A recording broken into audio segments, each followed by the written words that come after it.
අයිබෝවන් අපි ඔබව ලිය.lk වෙත සාදරයෙන් පිළිගන්නවා. අද මේ කාන්තා දිනය සමරන මේ මාසය තුලදී අපි විවිධ කාන්තා ව්‍යවසායිකාවන් ඔබට ඉදිරිපත් කර තිබෙනවා satinmag.com හරහා මෙන්ම ලිය.lk හරහා. අද අපිත් සමග එකතු වෙන්නේ තවත් දිරියමත් කාන්තා ව්‍යවසායිකාවක් රුෂිනී ජීවන්ති කුමාරි සෙතුම් ප්‍රොඩක්ට්සි නිර්මාතෘවරිය. ඉතින් රුෂිනී අයිබෝවන් ලිය.lk සමග එකතු වෙලා අපිට ඔබ ව්‍යාපාරය පටන් ගත්ත හැටි. ඔබ කොහොමද මේ ව්‍යාපාරය අද ඉතා විශේෂ මට්ටමකට ඉහළ මට්ටමකට ඔබ ගෙනත් තියෙනවා. අපිට ඒ කතාව කියන්න. මම පටන් ගත්තා මේ පොඩි පපඩම් වර්ග, ධාන්‍ය වර්ග පැකට් කරලා මේ හරි වලට දානවා. හර දෙක තුනකින් ඇනෝම් ලැබුණා. ඉතින් ඒ ඇනෝම් ගත්තට පස්සේ ඒක ඇවිල්ලා මම බාග් එක මෙලදී ගත්ත අතරම පිටකොට වෙන්නේ එහෙම බල්කෙන් මෙලදී අරගෙන ඒක ඒ පොඩි කුඩා පැකට්ස් වලට හදලා ඒක මේකේ ඇනෝම සම්පූර්ණ කරා. ඒක ටිකක් දියුණු වෙන්න මම ලාම් සුපර් මාකට් එකෙන් ඒගොල්ලෝගෙන් ඇනෝමක් හම්බුණා. ඊට පස්සේ මම ඒක තව ටිකක් හොඳට ක්වලිටි එකට ඒක කරන්න මම ඉගෙන ගත්තා. අලුත් දේවල් ඒගොල්ලෝගෙන් උපදෙස් හම්බුණා. ඊට පස්සේ මට කීල් සුපර් මාකට් එකෙන් ඇනෝම ලැබුණා.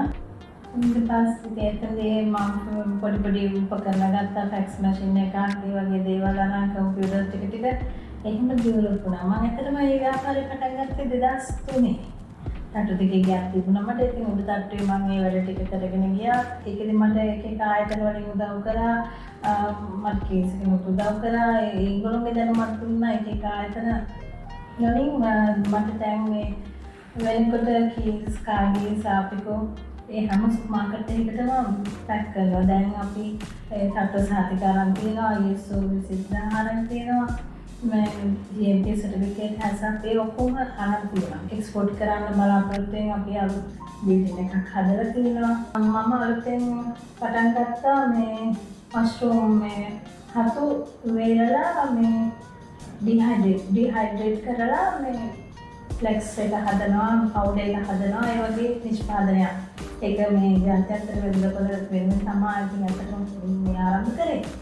ඉතින් එතකොට මේ මම කීප දෙනෙක්ට ඒගොල්ලන්ට අර හතු වගා කරන්න මූලික වර පොට්ස් ටික අරගෙන ඒගොල්ලන්ට වවන්න. ඒකට යාළුවට දැන් එළියට යන්න බෑනේ. ළමයි ඉන්න අය ඒගොල්ලන්ට එළියට යන්න බෑ. ඒගොල්ලන්ට ගෙදර ඉඳන් ඒක කරන්න පුළුවන්.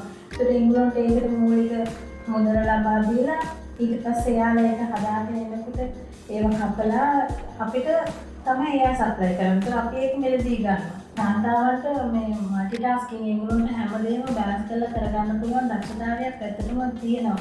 ව්‍යාපාරය කරනවා වගේම පවුලේ අනිත් අයට සමානව හැමදේම බැලන්ස් කරගෙන කරන්න දක්ෂ කාන්තාවක් වෙන්න කරගන්න මම ඉල්ලන්නේ.